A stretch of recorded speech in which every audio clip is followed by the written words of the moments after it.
ছাত্রদলের ৪৬তম প্রতিষ্ঠাবার্ষিকী উপলক্ষে রাজধানীর ইঞ্জিনিয়ার্স ইনস্টিটিউটে নানা কর্মসূচির আয়োজন করা হয়েছে। সেখানে আছেন আমাদের সহকর্মী সিফাত শাহরিয়ার, তিনি ইতিমধ্যে যুক্তও হয়েছেন আমার সঙ্গে। সিফাত, এখন কি আয়োজনে কি চলছে?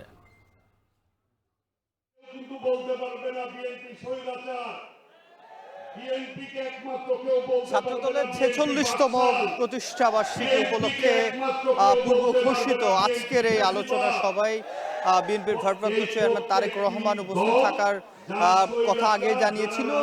তিনি 4:45টার সময় ভার্চুয়ালি যুক্ত হয়েছেন এবং আমরা যেটি দেখেছি কেন্দ্রীয় নেতারা ইতিমধ্যে এখানে উপস্থিত হয়েছেন। কেন্দ্রীয় নেতারা এখানে বক্তব্য শুরু করেছেন। আমরা দেখেছি বিএনপি মহাসচিব ফখরুল ইসলাম আলমগীর এখানে উপস্থিত হয়েছেন এবং বিএনপির যে কেন্দ্রীয় নেতা রয়েছেন শহীদুদ্দিন চৌধুরী অ্যাডি রয়েছেন, এখানে সুলতান মাহমুদ সহ শামসুজ্জামান দুদু সহ কেন্দ্রীয় যে নেতারা রয়েছেন তারা এখানে উপস্থিত রয়েছেন এবং একে একে কেন্দ্রীয় নেতারা বক্তব্য শুরু করেছেন। আজকে ছাত্র দলের এই প্রতিষ্ঠাবার্ষিকীতে তারা এখানে ছাত্র দলের যারা সাবেক নেতৃবৃন্দ যারা রয়েছেন তারাও বক্তব্য দিয়েছেন। তারা যেটি বলেছেন, গণ অভ্যুত্থানে যেভাবে ছাত্র দল সাধারণ শিক্ষার্থীদের সাথে একত্রিত হয়ে কাজ করেছেন, ঠিক সেভাবেই সামনে বাংলাদেশ বিনির্মাণে এবং বাংলাদেশের গণতন্ত্র পুনরুদ্ধারে তারা রাজপথে থেকে সাধারণ শিক্ষার্থীদের সাথে থেকে ছাত্র দল দেশের জন্য এবং শিক্ষার মান উন্নয়নে তারা কাজ করবেন।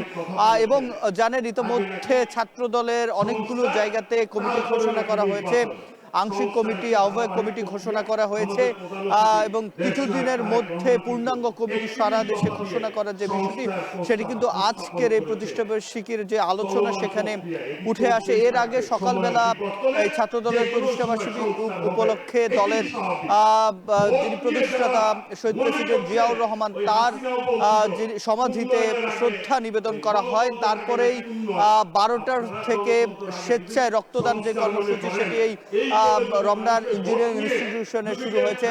শুধুমাত্র ঢাকায় না, সারা বাংলাদেশেই ছাত্র দলের প্রতিষ্ঠাবার্ষিকী উপলক্ষে তাদের যে কর্মসূচি সেটি চলমান রয়েছে এবং আজকের এই আলোচনা সভায় ভারপ্রাপ্ত চেয়ারম্যান তারেক রহমান কি বলেন, মহাসচিব কি বলেন, সামনের দিক নির্দেশনায় ছাত্র দলের জন্য কি দিক নির্দেশনা থাকেন কেন্দ্রীয় নেতাদের পক্ষ থেকে, সেটি এখন দেখার বিষয়। সব ইউনিট এখানে এসে উপস্থিত হচ্ছে।